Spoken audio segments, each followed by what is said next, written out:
Hello, my name is Jackson Gray. I'll be analyzing where and how Alliance Residential Company is underperforming financially.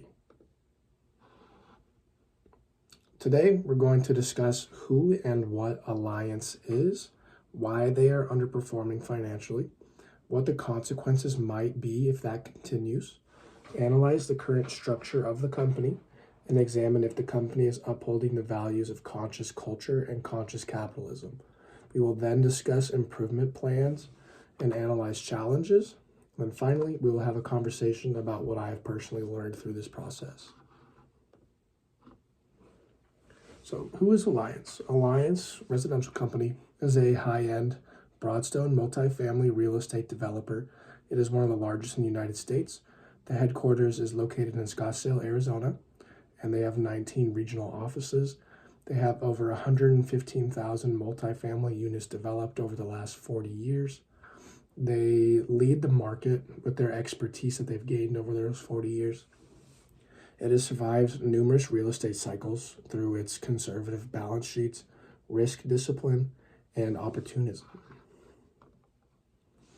So the area we're taking a look at today is financial soundness, where they are underperforming. Like many other real estate developers, Alliance is heavily influenced by the state of the economy. This chart shows inflation, interest rates with banks, and the growth of the multifamily development market. According to experts in the industry, 2018, this first one, was one of the best years that the industry has had in a very long time, with extremely low inflation and interest rates on loans. The market grew about 3.3%. 2022 was one of the worst years for development in the US, where inflation was reaching over 9%. A huge cause of this was obviously the pandemic. There's much to be said about 2022 because it is pretty unique. Because of the state of the world, a lot of people were having to downsize into apartments or were moving because of evictions, so they would choose apartments, which caused the demands for apartments to skyrocket, and that led to a ton of growth in the industry. Despite this, the inflation caused the price of building these apartments, so the price of materials to build it, to also skyrocket, which required developers to request much larger loans from the banks than they were typically used to asking for. And banks weren't happy to give that during COVID. So many companies would not even get projects started, or they'd be halfway through a project and wouldn't receive the funding that they needed. So a lot of projects went unanswered. 2024 is in a similar place to 2022, with some of the lowest percent growth the market has seen in a very long time. And this is almost entirely because of the interest rates that started in 2022. So the main problem is money, and Alliance has made much less money and profit recently than it ever has. Because of this, there's been a series of events cascading to a potential end of the company entirely. Alliance has already had to enact several structural changes and have had to let go of a substantial percentage of employees over the last 2 to 4 years. And because there are less employees, Alliance has not been able to take on as many projects as normal. And because they're not able to take on as many projects and there's less people, they're operating way beneath peak efficiency, which is leading to slower work and less income for the company. If this trend continues, Alliance will have to continue to downsize and get rid of people and take on less projects and less work, which eventually the work will run out and Alliance will run out of money completely. So Alliance already has a very strong foundation for their company's structure, design, and culture. Being over 40 years old, it has a very desirable reputation with employees. Their issue with financial soundness is heavily reliant on the state of the economy, but there are a few things they can do to combat the state of the economy and improve their business efficiency from within. For starters, increasing rent is an immediate solution to combat the impact of inflation and quickly put money in the company's pocket. But looking internally, the employees any company hires have a huge impact on the business. I have a really close personal relationship with a project manager at the Scottsdale location for Alliance. He's provided me many valuable insights. According to him, Alliance has struggled with finding qualified and competent employees and contractors.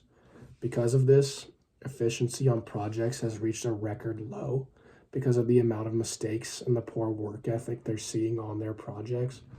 Alliance can combat this by being more stringent in their hiring and partnering process, as well as clearly defining expectations and holding their employees to a higher standard. A complaint I was told about from my guy on the inside was that they work with a ton of incompetent people, like I already said, but he has brought this problem up to his bosses, and they have not listened to him and allowed those people to keep working the way they were working, which has led to way worse consequences down the line than they would have faced by just getting rid of those people.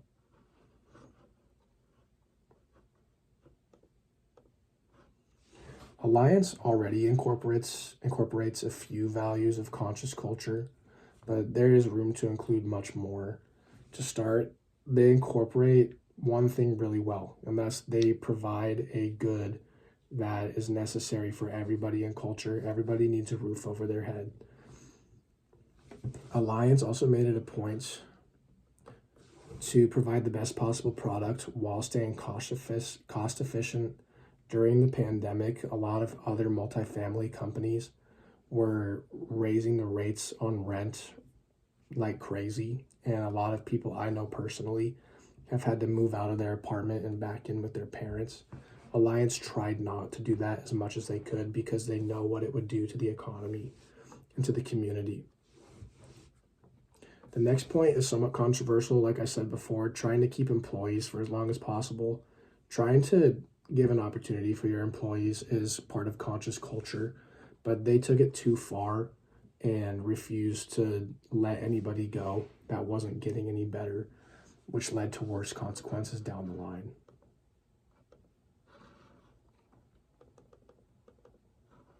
So how are we going to enact this change? I stated before, the change we're going to implement is conscious leadership. So Cotter creates an 8-step program to change. To start incorporating conscious leadership, Alliance is going to follow these steps. In step 1, leadership will inform the team of everything. This is open and honest communication, and it is paramount to conscious leadership. Next, Alliance will need to create a team of leaders to guide, coordinate, and communicate the change, ensuring that all of these things are done open and honestly, and with the perspectives of employees in mind. Next, leadership will need to clarify the vision and link the process to the vision. Then Alliance needs to make sure that everyone is on board. The best change comes when everyone wants the change to happen and actively works towards the change together.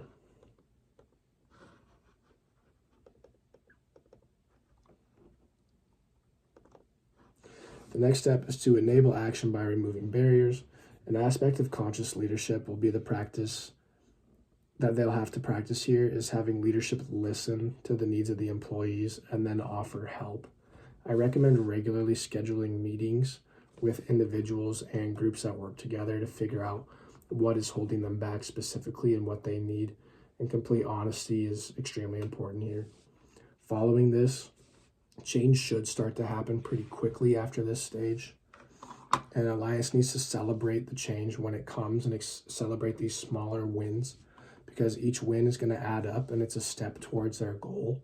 And you will build momentum off of these wins. And once you start seeing the results that they want to see, they need to keep following conscious leadership practice and conscious culture and conscious capitalism, or else it's going to go back downhill. So they need to keep studying conscious culture and conscious leadership.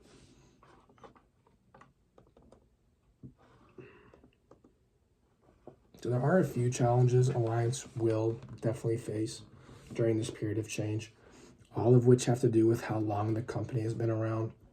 Alliance has withstood the test of time, surviving several economic states that were not conducive to multifamily residential development. And this might create roadblocks because there are people who have been through it with this company and they've come out on the other side okay. So this could cause reluctancy to change because they've made it this far.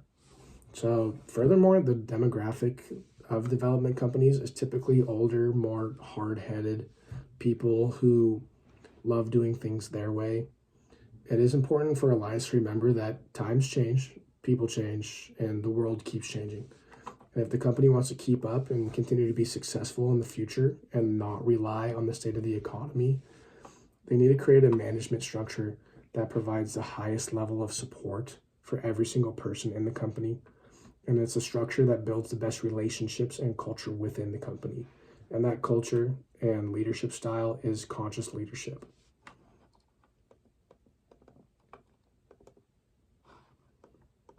So for me personally, there was a lot to learn with this assignment. By analyzing the mistakes and pitfalls of various companies, not just Alliance, I discovered a trend with companies who typically focused more on profits than culture or anything else with the company. They don't do as well in the long run. As I said, times are changing, and with this new generation of workers, leaders need to change. And upholding the values of conscious leadership, conscious culture, and conscious capitalism are all extremely important to me. And I fully believe in these practices and that these practices will ensure success and satisfaction. Thank you.